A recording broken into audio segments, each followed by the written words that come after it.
கர்த்தருக்கு பிரியமானவர்களே, இந்த நாளில் பாடுகளின் காலத்தில் ஆண்டவருடைய பாடுகள் பற்றி தியானங்களை நாம் கேட்டு வருகிறோம். இன்றைய தினத்திலும் நான் உங்களோடு கூட தேவனுடைய வார்த்தையை பகிர்ந்து கொள்ள தெரிந்து கொண்ட வேத பாகம், அது நாம் வாசிக்க கேட்ட லூக்கா எழுதின நற்செய்தி நூல் 13ஆம் அதிகாரம் வாசிக்க கேட்போம். 13:1 முதல் 10 வசனங்கள். நானே வாசிக்கிறேன், கொஞ்சம் கவனிக்கிறேன்.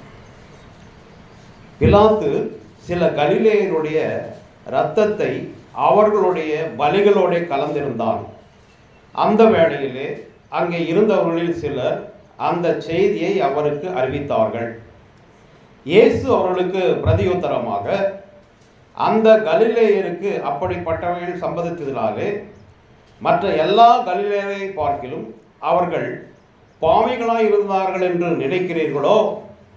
அப்படி அல்லவென்று உங்களுக்கு சொல்லுகிறேன். நீங்கள் மனம் திரும்பாமற் போனால் எல்லோரும் அப்படியே கெட்டுப்போவீர்கள். சீலோவாமிலே கோபுரம் விழுந்து 18 பேரை கொன்றது.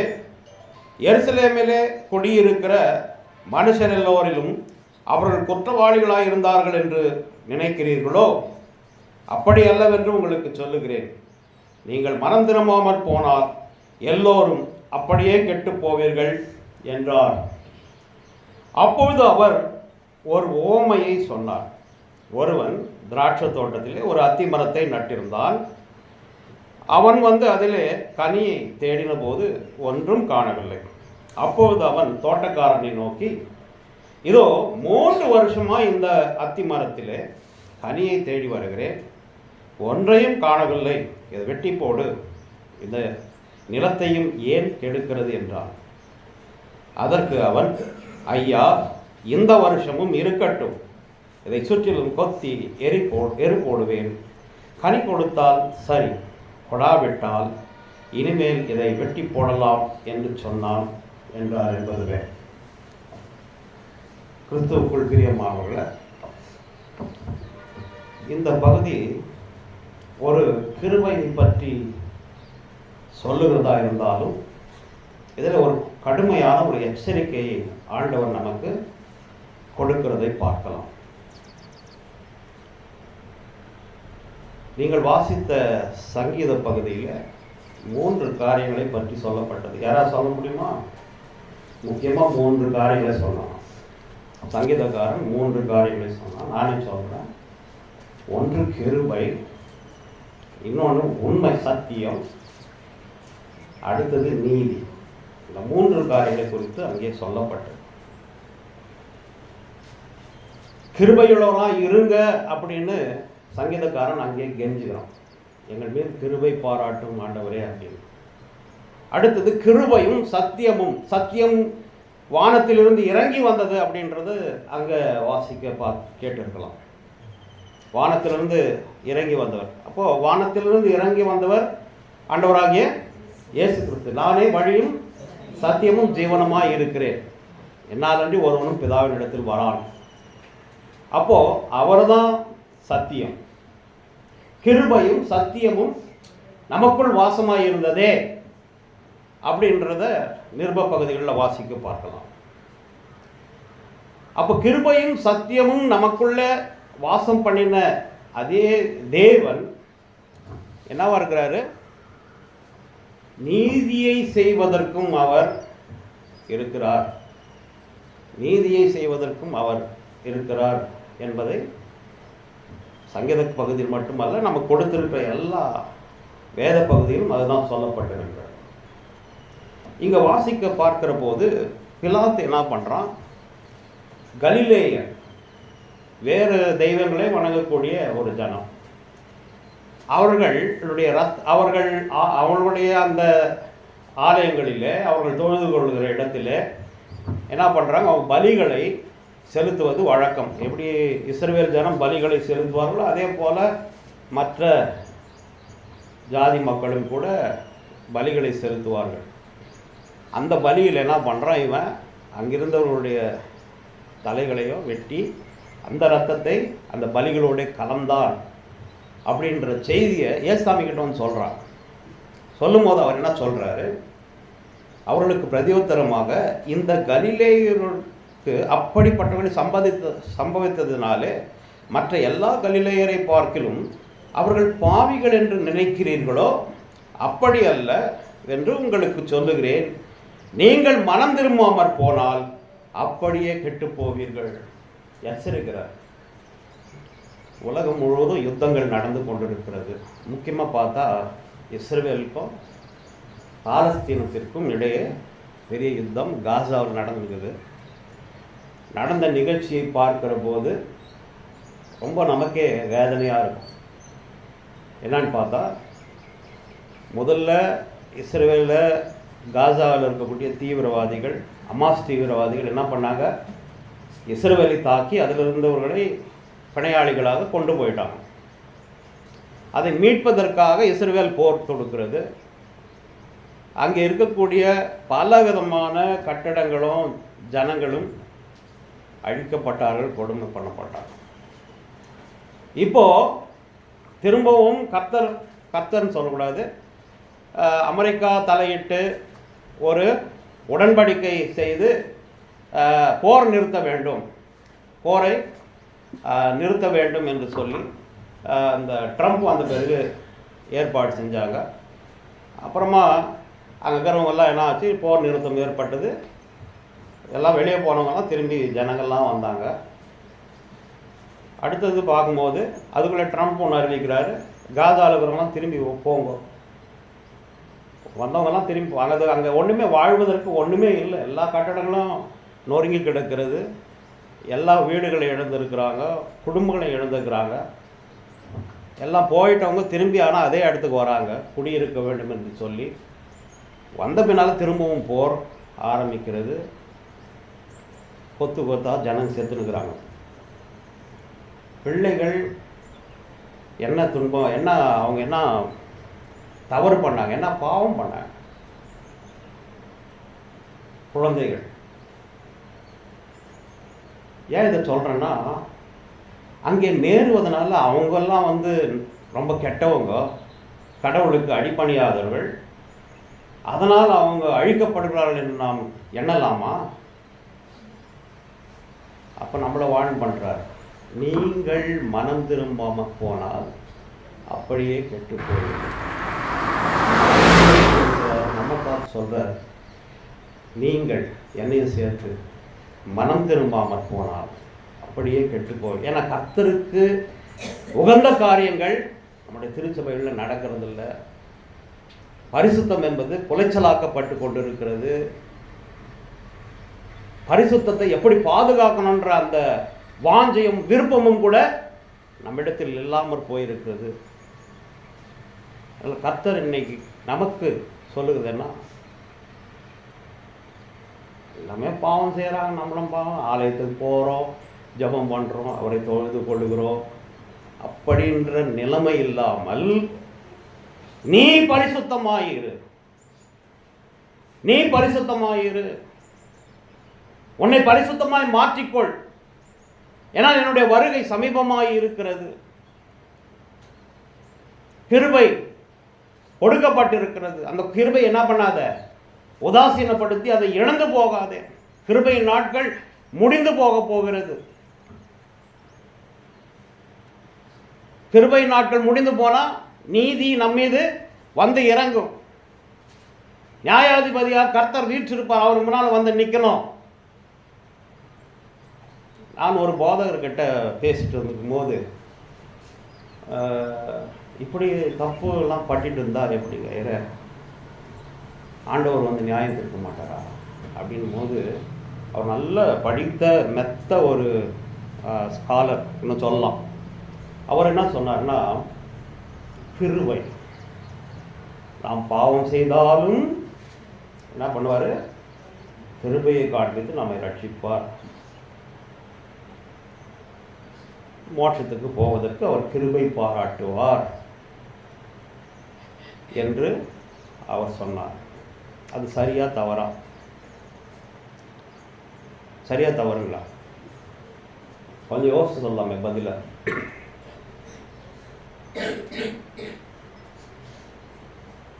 சரி, யாரும் சொல்ல மாட்டேங்க. கிருபை காண்பிக்கப்பட்டிருக்கிறது. தகுதி இல்லாத நம்மை அழைத்து இன்னைக்கு இவ்வளோ தூரம் நம்மளை உயர்த்தி, மற்றவங்களுக்கு முன்னால் நம்மளை உயர்த்தா வச்சிருக்கிறாரு இல்லையா? ஆமாவா இல்லையா? எல்லார் முன்னாலேயும் மற்ற புறஜாதிகளுக்கு மத்தியில் நம்மை உயர்த்தி இருக்கிறார். உனக்கு அதுதான் கிருபை. ஆண்டவரை பற்றி அறிந்து கொள்ளும்படி கிருபை பாராட்டினார். ஆனால் அந்த கிருபை எங்கே இருக்கிறதோ அங்கே அளவுக்கு அதிகமான நீதி எதிர்பார்க்கப்படும் என்பதை நீங்கள் மறந்து போகக்கூடாது. அளவுக்கு அதிகமான நீதியை நம்மிடத்தில் ஆண்டவர் எதிர்பார்க்க. அவன் பாவி, அவனுக்கு தெரியல, பாவம் செய்து கொண்டிருக்கிறான். ஆனால் நீ ஆண்டவரை பற்றி அறிந்திருக்கிற, பாவ மன்னிப்பை பெற்றுக்கொண்டு அவனை போலவே நீ வாழ்ந்து கொண்டுதான் உன்னிடத்தில் எப்படி அந்த கிருபை என்பது காண்பிக்கப்படும். அதனால் எவனுக்கு அதிகமாக கொடுக்கப்பட்டதோ அவனிடத்தில் அதிகமாய் கேட்கப்படும் என்று வேதம் கூறுகிற. மறந்துக்கூடாது. இப்போ நம்ம இடத்தில் கேட்பாரு, உனக்கு கிருபையை காண்பித்தன், பாவத்தை மன்னித்திருக்கிற, உன்னுடைய வாழ்க்கை எப்படிப்பட்டிருக்கிறது. அதனால தான் இதை சொல்றார். அப்படியே கெட்டு போவீங்க. உங்களுக்கு தானே வசனம் சொன்னாங்க, உங்களுக்கு தானே சொன்னாங்க. இஸ்ரவேல் ஜனது கொரிந்தியரில் வாஸ்தம். கொரிந்தியரில் என்ன சொல்றாரு? இஸ்ரவேல் ஜனங்களுடைய லைஃப் அப்படியே படம் பிடித்து காண்பிக்கிறார். அவங்க எல்லா கிருபையும் பெற்றுக்கொண்டாங்க. எப்படி? எகிப்திலேருந்து அழகாக விடுதலை பண்ணி எடுத்துன்னு வந்தப்போ, ஆனால் எப்படி நடத்தி வந்தாராம்? மேக ஸ்தம்பம், அக்னி ஸ்தம்பத்தின் ஊடாக அவரை நடத்தி வருகிறார். கர்த்தர் அவர்களோடு கூட இருந்தார். ஆனால் அவர்கள் கர்த்தருக்கு பிரியமானதை செய்வதற்கு என்ன ஆயிட்டாங்க? தவறிவிட்டார்கள். அதனால் கர்த்தர் அவங்க மேலே பிரியமாக இல்லை. கூட்டு வந்துட்டாரு, ஆனால் அவங்க மேலே பிரியமாக இல்லை அப்படின்றத சொல்கிறார். அதனால் பல இடங்களில் அவர்கள் அழிக்கப்படுகிறதை அங்கே சுட்டி காண்பிக்கப்படுகிறது. சொல்லிட்டு அப்படி நீங்கள் இருக்காதீங்க அதுதான் சொல்கிறார். அவங்க ஆண்டவரை மறுதலித்தது போல் நீங்கள் மறுதலிக்காமல் இருங்க.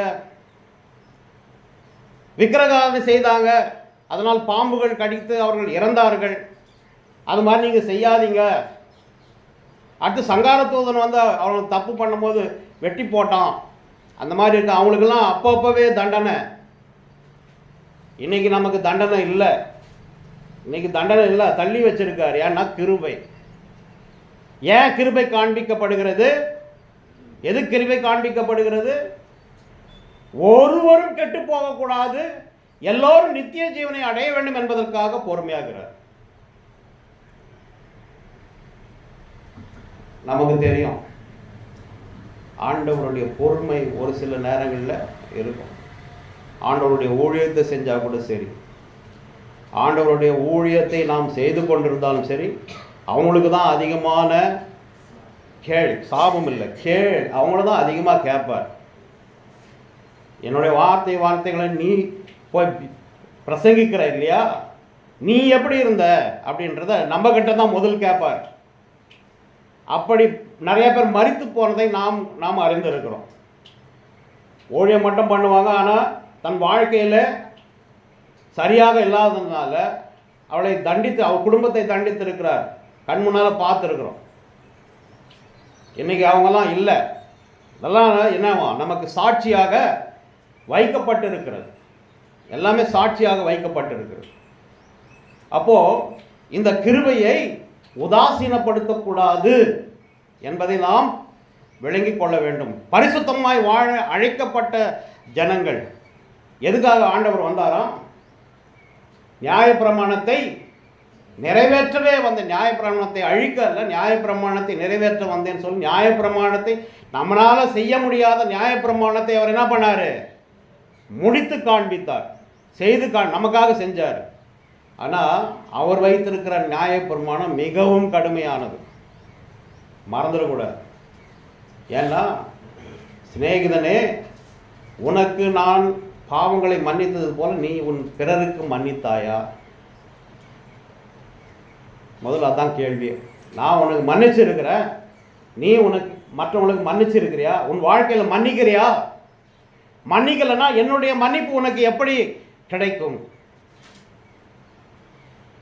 அடுத்தது, ஒரு ஸ்திரீயை இச்சையோடு பார்க்கிறான், என்னவா? அவளோடு விபச்சாரம் செய்தாயிற்றுன்னு சொல்றார். எவ்வளவு கடுமையான வார்த்தை! விபச்சாரம் செய்யாதிருப்பாயாகன்றது நியாயப்பிரமாணம். விபச்சாரம் செய்கிறவனும் கொல்லப்படுவார்கள், கல்லெறிந்து கொள்வார்கள்.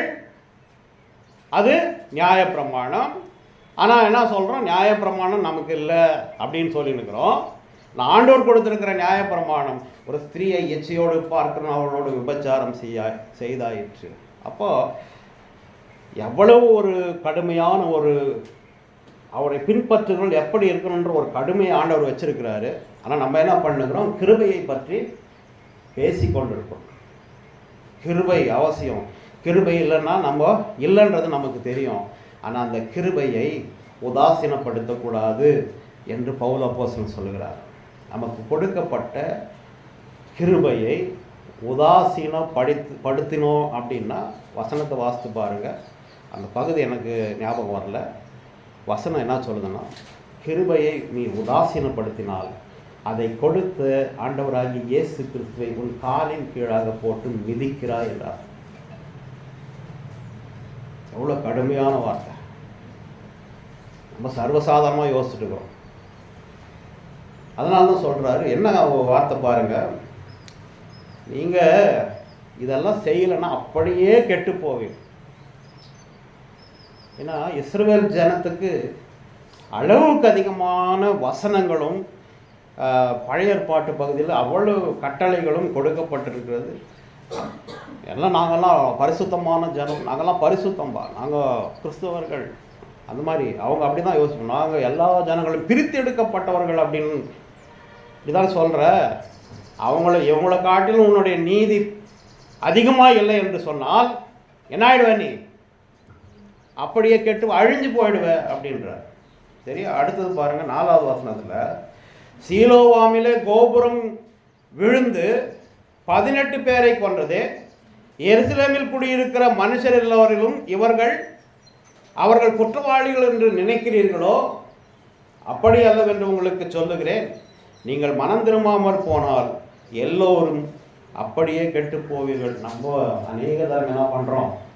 மற்றவர்களை நான் விட நம்ம சிறந்தவர்கள், நம்ம நல்லவங்க அப்படின்ற மாதிரி யோசித்துக்கிறோம் இல்லையா? அநேக நம்முடைய புற பதத்தினர் அவங்களுடைய புனித தலங்களுக்கு போகும்போது நிறைய ஆக்சிடெண்ட்ஸ் நடக்கும்.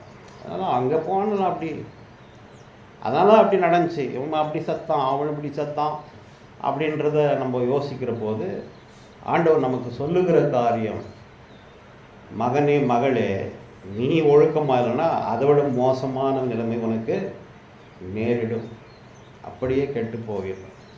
இல்லை ஒன்றும் இல்லாமல் சரியா? எவ்வளவு காலம் ஆண்டவர் பொறுமையாக இருப்பார்?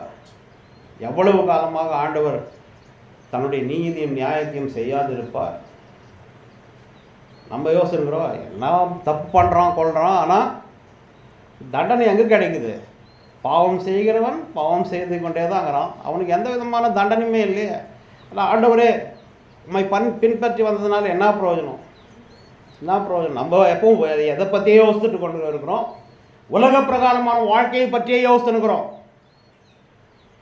இந்த உலகத்திற்கு அப்பாற்பட்ட ஒரு வாழ்க்கை இருக்கிறது என்பதை நாம் மறந்து போகக்கூடாது. உலகத்தில் எவ்வளோ நாள் இருப்பீங்க? எவ்வளோ நாள் இருப்பீங்க? 70 வருஷம். பலத்தின் மிகுதியால் 80 வருஷம் ஆனாலும் அதன் மேன்மை பிரயாசமும் சஞ்சலமுமே வசனம் சொல்லுது. 80 வயசுக்கு மேலே போயிடுச்சுன்னா வாழ்க்கையே எப்படி இருக்கும்? இப்போவே நமக்கு கஷ்டமாக இருக்குது. உடல் உபாதைகள் உபத்திரவங்கள் எல்லாம் பார்க்குற போது இன்னும் வயசாக இன்னும் கொடுமையாக இருக்கும். அதுதான் வேதம் சொல்லுகிறது. அப்போது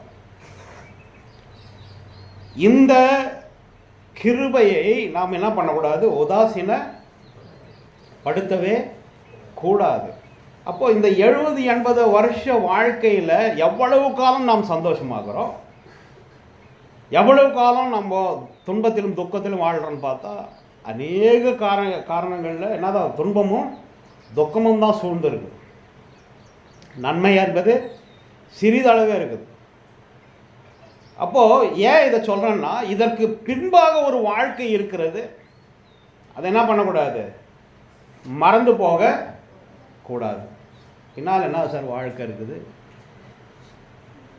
ஒரு போதகரிடம் பேசி கொண்டிருந்தேன். எப்பவும் போதகர்னாதீங்க, நான் ஒரு சில விஷயங்களை அவரோடு பகிர்ந்து கொள்வது வழக்கம். ஒரு போதகர், மூத்த போதகர் அப்படின்னு கேட்டேன், ஏங்க ஆண்டவருடைய வருகை எத்தனை இருக்குது? எத்தனை வருகை இருக்கு? ஒரு முறை வந்து மனிதனாக பிறந்து போயிட்டார், இன்னும் எத்தனை வருகை இருக்கு? இன்னும் ஒரு முறை இருக்கு. சரியா? இன்னும் 2 இருக்கு. Very good. இன்னும் கணக்கு படி பார்த்தா 2 முறை ஆண்டவர் வர வேண்டும். ஒன்று, பரிசுத்தவான்களை அழைத்து போவதற்கு நடுவானம் வரையிலும் அவர் வர வேண்டும். இதை பாஸ்டர் சொல்கிறார், அவர் மூத்த போதகர் சொல்கிறாரு. 3 முறை, அதில் 1 முறை வந்து போயிட்டாரு, இன்னும் 2 முறை வரணும். 1 முறை பரிசுத்தவான்களை அழைத்துன்னு போகிறதுக்கு வருவார்.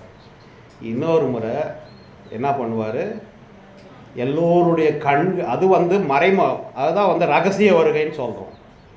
இன்னொரு வருகை என்னன்னு பார்த்தா, அவர் எப்படி வருவார்? ராஜாதி ராஜாவாக எல்லோருடைய கண்களும் காணும்படியாக வருவார் அப்படின்னு சொல்கிறாரு. சரிங்க, ஏன் இதெல்லாம் சொல்கிறதில்ல? நீ சபை யாருக்கு ஏன் சொல்கிறதில்ல? பதில் சொல்லலை. ஏன்னா நம்ம திருச்சபை மக்களுக்கு எத்தனை முறை ஆண்டவர் வரப்போகிறார், எப்படி வரப்போகிறார், என்ன நடக்க போகிறது என்பதை பற்றின அறிவு இல்லை. வேதத்தில் ஆராய்ந்து பாருங்கள், வேதத்தை ஆராய்ந்து பாருங்கள். ஆராய்ந்து பார்த்து அதில் என்ன இருக்குதுன்னு தெரிஞ்சுக்கணும். படிக்க தெரியாதவங்க ஒன்றும் கிடையாது. நீ எவ்வளோக்கு எவ்வளோ ஜெபத்தில் இருந்து வேதத்தை வாசிக்கிறோயோ அவ்வளோக்கு எவ்வளோ உனக்கு ஆண்டவர் வெளிப்பாடுகளை தந்து கொண்டே இருப்பார். வேதத்தில் இருந்து சும்மா வந்துட்டு ஏதோ கொஞ்சம் வாசித்தோம், வீட்டில் கொஞ்சம் வாசித்தோம், அப்பப்போ திறந்து வாசித்தோம், அப்படி இல்லை. வேதத்தை படிக்கிற போது பயபக்தியோடு ஆண்டவரிடம் ஜெபித்து என்ன பண்ணணும்?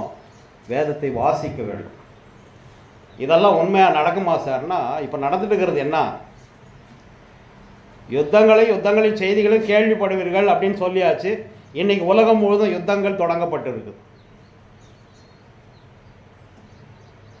இந்த யுத்தங்கள்லாம் முடிகிற நேரத்தில் சமாதானம் உண்டென்று அவர்கள் சௌக்கியம் உண்டென்று நினைக்கிற போது சடுதியாக அவர்கள் மேல் என்ன ஆகுமோ, ஒரு பயங்கரம் ஏற்படும். அந்தி கிறிஸ்துவை பற்றி பேசப்படுகிறது. அந்தி கிறிஸ்துவனுடைய ஆட்சி இருக்கு. அதற்கு முன்னால் இந்த ஆண்டவருடைய ரகசிய வருகை இருக்கும்னு சொல்லப்பட்டிருக்கிறது. அந்த ரகசிய வருகையில் பரிசுத்தவான்கள் எல்லோரும் ஒவ்வொரு சாவுலையும் அந்த வசனத்தை பேசுகிறாங்க. ஐயருங்க போதகர், நம்முடைய போதகர்கள் ஒவ்வொரு சாவுலையும் அதை வாசிக்கிறாங்க. என்ன வாசிக்கிறாங்க? தெசலோனிக்கரில் கடைசி அதிகாரங்கள் எழுதப்பட்டிருக்கிறது. என்னன்னு? மரித்தோர் எல்லாரும் உயிரோடு கூட ஆண்டவர் வருகிற போது மரித்தோர் எல்லாரும் உயிரோடு கூட எழுந்திருப்பார்கள். பின்பு உயிரோடு இருக்கிற நாமும் அவருக்கு எதிர்கொண்டு போக ஆயத்தமாயிரும். அப்போ வசனம் என்ன சொல்றது? சாவுக்குரிய இந்த சரீரம் சாவாமையை தரித்து கொள்ளும். இப்போ செத்துட்டவங்களுடைய மரித்து போயிட்டாங்க, மரித்த பின்பாக அவர்களெல்லாம் எங்கே இருக்கிறாங்க? மரணம் அடைந்த பிறகு 2 இடங்கள் அவர்களுக்கு நமக்காக நியமிக்கப்பட்டிருக்கிறது என்பதை மறந்துடக்கூடாது. ஒன்று அது பேரும் பாதாளம். ஒன்று பாதாளம். யாரெல்லாம் இந்த கிருபையை இழந்து போயிட்டு வாழ்ந்து கொண்டிருக்கிறோமோ அவரெல்லாம் பாதாளத்தில் இருக்கணும்.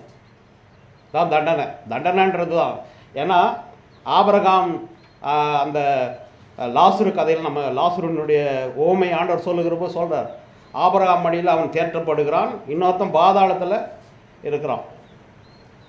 அப்போது அந்த பாதாளத்தில் எவன் வந்து இந்த கிருபையை இழந்து போனான்னு அவன் பாதாளத்தில் தான் தள்ளப்படுவான். யாரா நீ கிறிஸ்துவனாக இருந்தாலும் சரி, யாராக இருந்தாலும் சரி. அதில் தான் கிருபையை உதாசீனப்படுத்தாமல் வாழ்க்கையை நல்ல முறையில் வாழ வேண்டும் என்று ஆண்டவர் இன்றைக்கு நம்மை அழைத்து கொண்டிருக்கிறார். பாவத்தை விட்டு விலகி வா. இன்னும் ஏன் சொல்கிறாரு? இல்லைன்னா மற்றவங்கள போல வாழலாமே. ஏன் விலகிவான்னு சொல்கிறான்னா, நீ அந்த பாதாளத்தில் அழியக்கூடாது. அப்போது அடுத்தது எங்கே? மரித்தவர்கள் வேற எங்கே இருப்பாங்க? அடுத்தது பார்த்தா, நீ இன்றைக்கு என்னோடு கூட பரதேசியில் இருப்பாய் அப்படின்னு அவனுக்கு தீர்ப்பு கொடுக்குறாரு. அப்படின்னா என்ன அர்த்தம்? மரித்தவர்கள் பரிசுத்தவான்களாய் மாறினவர்கள் எங்கே இருப்பாங்க? பரதேசில் இருப்பாங்க. இதை தெரிஞ்சுக்கணும். அடுத்தது கடைசியாக நியாய தீர்ப்பு என்று ஒன்று நடக்க போகிறது. அப்போ தான் என்ன பண்ணுறாரு? பிசாசையும் அவனோடு கூட இருந்த எல்லாரையும், இந்த பாதாளத்தில் இருந்தவர்களையும் பிரித்து நரகத்தில் தள்ளுவார். அது இரண்டாம் மரணமாகிய நரகம் என்று, அக்கினி கடல் என்று வேதம் சொல்லுகிறது. இதை தெளிவாக நீங்கள் விளங்கி கொள்ள வேண்டும். நான் சொல்கிறதெல்லாம் உங்களுக்கு விளங்குதா? ஷார்ட்டாக சொல்லணும் வந்தாலும் விளங்குற மாதிரி தான் உங்களுக்கு சொல்லிட்டு வரேன். அப்போது இவ்வளோ விஷயம் இருக்குது. அதனால் நம்முடைய வாழ்க்கை எப்படி இருக்க வேண்டும் என்பதை நீங்கள் கொஞ்சம் என்ன பண்ணணும்? ஆராய்ந்து பார்த்து கொள்ள வேண்டும். இப்போது நரகத்துக்கு நேராக போகாமல் ஆண்டவர் வருகிற போது என்னாகுமா? மரித்தவர்கள்னா பரிசுத்தமாய் வாழ்ந்து மரித்தவர்கள் அவரோடு கூட, அவர்கள் உயிர் தெழுந்து அவரோடு கூட போவாங்க. பவுல் அப்போஸ்தலன் என்ன சொல்கிறாரு? உயிரோடு இருக்கிற நாமும் அவருக்கு எப்படி எதிர்ப்பு கொண்டு போவோமா? இந்த சரீரமானது மறுரூபமாகும். கொஞ்ச நாளைக்கு முன்னால் மறுரூபத்தை பற்றி செய்தி கொடுக்கப்பட்டிருக்கும் இல்லையா? மறுரூப மலையில் போய் ஆண்டவர் என்ன பண்ணுறாரு? யோவான் பேதுரு முன்பாக அவங்கள வச்சுட்டு என்ன பண்ணுறாரு? மறுரூபம் மாறார். அந்த மறுரூபமாகுதல் என்பது உள்ளத்தை குறித்ததல்ல, உடலை குறித்தது. அவங்களுக்கு முன்னால் காமிக்கிறார். மறுரூபமாகுதல் இப்படி தான். அந்த மறுரூபமாகுதல் தான் நான் அன்றைக்கு ஆண்டவர் ரகசிய வருகையில் வருகிற போது உயிரோடு இருக்கிற பரிசுத்தவான்களுக்கு நடக்கும். இந்த சரீரம் என்ன ஆகுமா? சாவுக்குரிய இந்த சரீரம் சாவாமையை தரித்து கொள்ளும். அழிவுக்குரிய இந்த சரீரம் அழியாமையை பெற்றுக்கொள்ளும். அப்படியே இந்த மனித உடல் அப்படியே மாறி பரிசுத்த சரீரத்தோடு ஆண்டவரை எதிர்கொண்டு போவாங்க.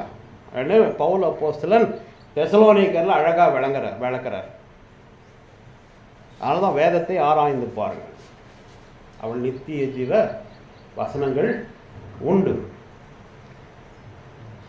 இதெல்லாம் சொல்லிட்டு, அதனால் ஜாக்கிரதையாக இருங்க. உலகத்தில் தவறு செய்கிறவெல்லாம் அழிந்து கொண்டிருக்கிறான்றது அதை குறித்து நீ யோசிக்காத. நீ எப்படி இருக்கிற அப்படின்றத இன்றைக்கு ஒரு முடிவு பண்ணு அப்படின்னு சொல்லிட்டு ஆண்டவர் அந்த ஓமையை சொல்லுகிறதை பார்க்கலாம், வாசிக்கலாம். அப்பொழுது அவர் ஒரு ஓமையை சொன்னார். ஒருவன் திராட்சை தோட்டத்திலே ஒரு அத்தி மரத்தை நட்டிருந்தான். அவன் வந்து அதிலே கனியை தேடின போது ஒன்றும் காணவில்லை. அத்தி மரத்தை நட்டாச்சு, அதுக்கு தேவையானதெல்லாம் போட்டு வளர்க்குறாங்க. ஆனால் என்ன இல்லை, எல்லாமே கொடுக்குறாங்க. வந்து அந்த தோட்டத்தினுடைய எஜமான் வந்து பார்க்குறாரு. என்னப்பா இது, இத்தனை வருஷமாக இருக்குது, காயவுடன்னு பார்த்தா ஒன்றுமே காணும்.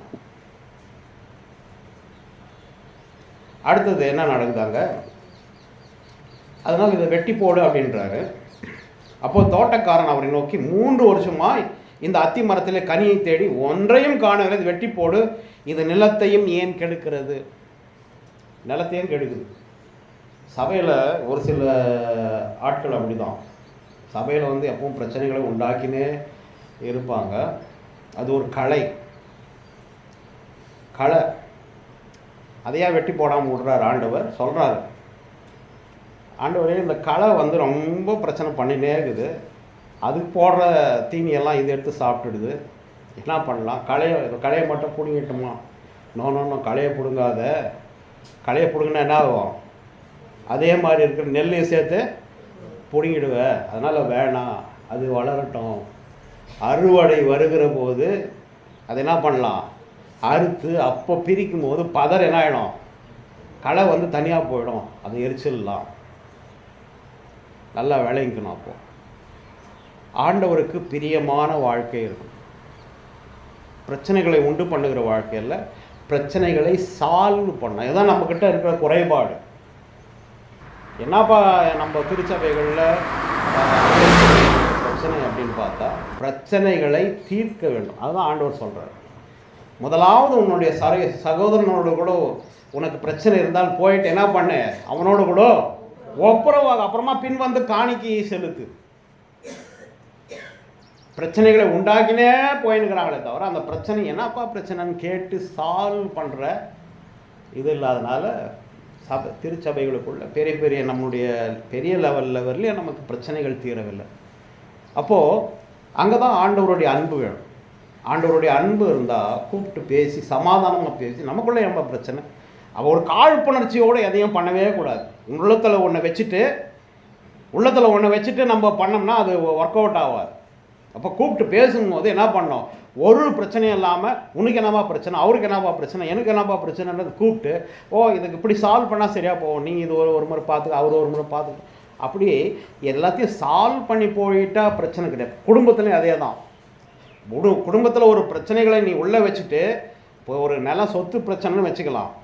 இதெல்லாம் எப்படி நமக்குள்ளே அந்த பிரச்சனையை தீர்க்கலான்ற அந்த முழு மனசோடு வந்து செஞ்சிங்கன்னா தான் அது என்ன ஆகும், ஒர்க் அவுட் ஆகும். இல்லை உனக்குள்ளே ஒன்றை வச்சுட்டு அதை எப்படி சால்வ் பண்ணணும் அப்படின்னா சால்வ் ஆகாது. அவரு ஒன்று வச்சுட்டு பார், நீ ஒன்று பிரச்சனைக்கு போய் கடைசியில் கோர்ட்டுக்கு போயிடும். ஆண்டவர் அப்படி சொல்லலையே. சமாதானம் பண்ணுவது தானே பாக்கியவான்கள். சமாதானத்தை எப்படி உண்டாக்கணும்? ரொம்ப பிரச்சனை வந்தால் எனக்கு தேவையில்லை, நீ வச்சு போப்பா, இதுதான் கிறிஸ்துவம், நீ வச்சுக்கோ, பார்த்து ஆண்டவர் என்னை பார்த்துப்பார். உதாரணத்தை ஆபிரகாம் வச்சுக்கிறார் இல்லையா. லோத்து நீ எந்த பக்கம் போகிறியோ அதுக்கு ஆப்போசிட் போகிறான், நீ என்ன எடுத்துக்கோ. யார் அதிகமாக ஆசீர்வதிச்சார்? ஆபிரகாமை தான். அப்படி விட்டு கொடுத்து போனால் ஆண்டவர் அவர்களை நிச்சயமாக ஆசீர்வதிக்கும். ஏன்னா என் பிள்ளை எனத்துக்காக எல்லாத்தையும் விட்டு கொடுத்தான், அவனை நான் விட மாட்டேன். அதுதான் ஆண்டவர். ஹல்லேலூயா. இப்போது நல்லா விளங்கிக்கங்க, நம்முடைய வாழ்க்கையில் நாம் எப்படி வாழ்ந்து கொண்டிருக்கோம் அதுதான் ஆண்டவர் இன்னைக்கு கேட்குறீங்க. இப்போது இங்கே என்ன சொல்கிறோம், அடுத்தது தோட்டக்காரன் என்ன சொல்கிறான், ஐயா இவ்வளோ 3 வருஷம் வெயிட் பண்ணிட்டீங்க, இன்னும் 1 வருஷம் நான் தேவையானதெல்லாம் பண்ணுவேன், அந்த செடிக்கு தேவையானதெல்லாம் பண்ணுவேன், அது கனி கொடுக்கலன்னா அதை வெட்டிடலாம்.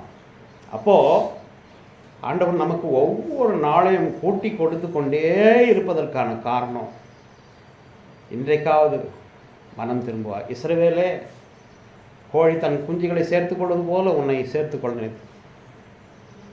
ஆனால் நீயும் என்ன பண்ணுற,